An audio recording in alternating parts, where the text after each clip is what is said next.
Hi guys, welcome to my channel. நான் இன்றைக்கி இந்த வீடியோவில் ஸ்ட்ராபெரி கப் கேக்ஸ் வந்து எப்படி செய்கிறதுன்னு உங்க கூட ஷேர் பண்ணிக்க போகிறேன். ஸோ அதுக்கு ஒரு பவுலில் 50 கிராம் போல் unsalted பட்டர் எடுத்துக்கிறேன். இது வந்து ரூம் டெம்பரேச்சரில் மெயின்டைன் பண்ணிக்கோங்க. நீங்கள் இப்போ செய்கிறீங்கன்னா ஒரு 1 hour முன்னாடி ரூம் டெம்பரேச்சரில் அந்த பட்டரை எடுத்து வச்சுட்டு அதுக்கப்புறம் யூஸ் பண்ணுங்கள். ஸோ அதை நான் விஸ்க் வச்சு நல்லா மிக்ஸ் பண்ணிக்கிறேன். இதுக்கு வந்து பீட்டர் வேணுன்ற அவசியம் இல்லை, ஏன்னா நம்ம லிட்டில் அமௌண்ட் தான் செய்கிறோம். ஸோ பீட்டர் தேவையில்லை. இப்போ இதை நல்லா மிக்ஸ் பண்ணிட்டு இது கூட வந்து 50 கிராம் போல் பவுடர் பண்ண சுகர் எடுத்துக்கலாம். இல்லைனா ஐசிங் சுகர்னு வந்து ஸ்டோரில் வைக்கும். ஸோ அதையும் வாங்கிக்கோங்க. அந்த சுகர் வந்து ரொம்ப நைஸாக இருக்கணும். இப்போ இது கூட 50 கிராம் போல் மைதா ஆட் பண்ணிக்கிறேன். தென் 1/4 டீஸ்பூன் போல் பேக்கிங் பவுடர், அப்புறம் வெண்ணிலா எசன்ஸ், 1 எக், இது எல்லாத்தையும் நான் நல்லா மிக்ஸ் பண்ணி எடுத்துக்கிறேன். இந்த பேட்டர் வந்து திக்காக தான் இருக்கும், நம்ம கேக் செய்கிற மாதிரிலாம் இருக்காது. ஸோ திக்கான பேட்டராக தான் இருக்கும். இப்போது இது கூட வந்து நான் மில்க் ஆட் பண்ணிக்கிறேன். 1 டேபிள் ஸ்பூன். மில்க் எவ்வளோ தேவைப்படுதோ அந்த அளவுக்கு நீங்கள் ஆட் பண்ணிக்கோங்க. நான் 1 டேபிள் ஸ்பூன் ஆட் பண்ணியிருக்கேன்.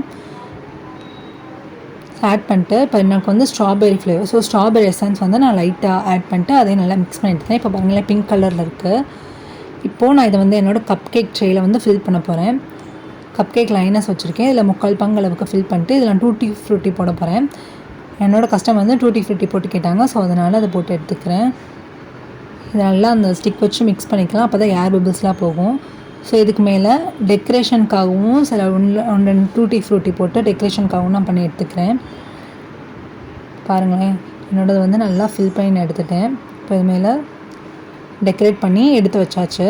இப்போ அவனில் வந்து ஒரு 170 டிகிரிக்கு வந்து ஒரு 15 minutes ஆகும் பேக் ஆகிறதுக்கு. ஸோ பேக் பண்ணி எடுத்துக்கலாம். எப்போவுமே நீங்கள் என்ன செஞ்சாலும் உங்களோட அவன் வந்து ஒரு 10 minutes ப்ரீ ஹீட் பண்ணி வச்சுக்கோங்க. நீங்கள் குக்கரில் வச்சாலுமே ப்ரீ ஹீட் பண்ணிட்டு தான் யூஸ் பண்ணணும். இப்போ என்னோடய கேக் வந்து நல்லா ரெடி ஆயிடுச்சு.